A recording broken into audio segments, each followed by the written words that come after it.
ئەمە زیاترە لە هەست ئێمە بێ قسە لەسەر بنەمای دادپەروری دیموکراسی بکەین ئەبێ قسە لەسەر بەهای مافی مرۆڤ بکەین ئەبێ قسە لەسەر داهاتووی هەرێمی کوردستان بکەین ئەوەی ئەمڕۆ بینیمان پێمانەڵێ داهاتووی هەرێمی کوردستان بەدەست ئەم جۆرە لە عەقڵێتی سیاسی چارەنووسێکی ڕەشی هەیە هەر ئەوەنە نییە 40 کیلۆمەتر بەدەستی تورکیاوەیە ئەوەنە نییە کە چەندین کیلۆمەتری تر لە ژێر باڵ و ڕکێفی دەوڵەتێکی فاشستی وەکو کۆماری ئیسلامی ئێرانە بەڵکو ئەوەیە کە ئێستا ئێمە بەڕاستی لە قۆناغی فاشیزمی کوردیین کە ئەمە هەنگاوێکە ئەگەر چی پڕ بەدڵ پێمان ناخۆش بێ بەڵام ئێمە سە لە ناو واقعەکە ئەژین زۆر بە تەواوی و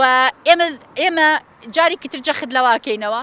ئەوەیە کە خێزانەکان ئەزانم ڕێگە نادرێ بە ئاسانی لە بنکەی پۆلیس سکاڵا لەسەر سەرۆکی حکومەت تۆمارکەن بەڵام شیاوی ئەوەیە سکاڵا لەسەر سەرۆکی حکومەت تۆمارکەن چونکە ئەو قسە و تۆمەتانەی یا ئەو ناوزڕانانەی کە لە بەرامبەر گیراوەکان لەبارەی زیندانیانی بادینانە وتی تەواو نابەڕاستە ئەوەی کە دوو ڕۆژە پرۆسەکە بەڕێوە ئەچێ لەبارەی دادگاییکردنی ئەم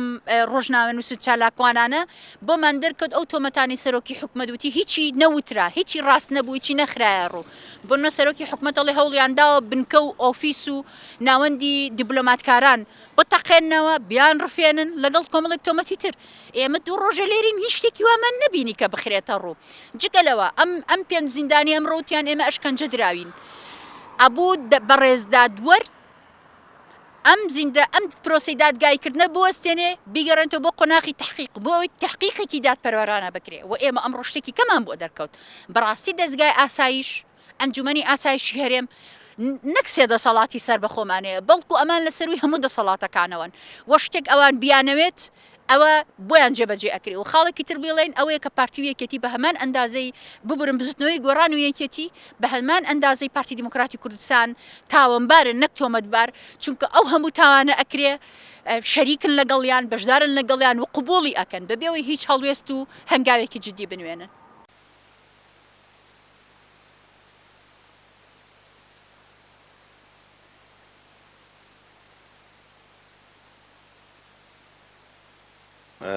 بار و دۆخ و گوزەرانی چاڵاکانی مەدەنی ڕۆژ لە ڕۆژ خراتر دەبی بەڕاستی دەسەڵات و کابینە و حکوومەتێکی تەواو پۆلیسیا ئەو برادرانە برادری خۆمان بوونە برادری خۆشەویستی ئەمە بوونە بەڕاستی ئەو با بڵێن گروپی چاتی ماسنجەرە و قسەکردنە و دەردە دڵە و هەموو ئەوانە هەر یەک لە ئێمە هەمانە بەهەرحاڵ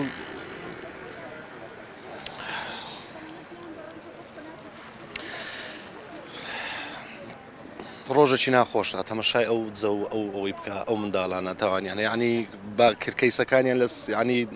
بەڵگەکان ئەوەی کە لە بۆمان هاتە دەرێ ئەوەی محامیەکان باسییان کرد بەڵگەی زۆر لاوازن یعنی یەک لەوانە کاک شێروان لە با بڵێن لە فڕۆکەخانەی بووە بۆ هەر کەسێک سەفەری کردی دی سێلفێک ڕسمێکی خۆی گرتووەکە لە پشتی تارێک لە دوورەوە دەرچووە تۆبی یعنی با بڵێن بە زۆریان بە لە بەروی دەسەڵات هەیە وای لێ دەخوێنیەوە کە دەڵێ ئەمە ڕسمی تایارەیەکی نازانم هاوپەیمانانی گرتووە ئەمە بۆ نازام چی ناردووە یاخۆت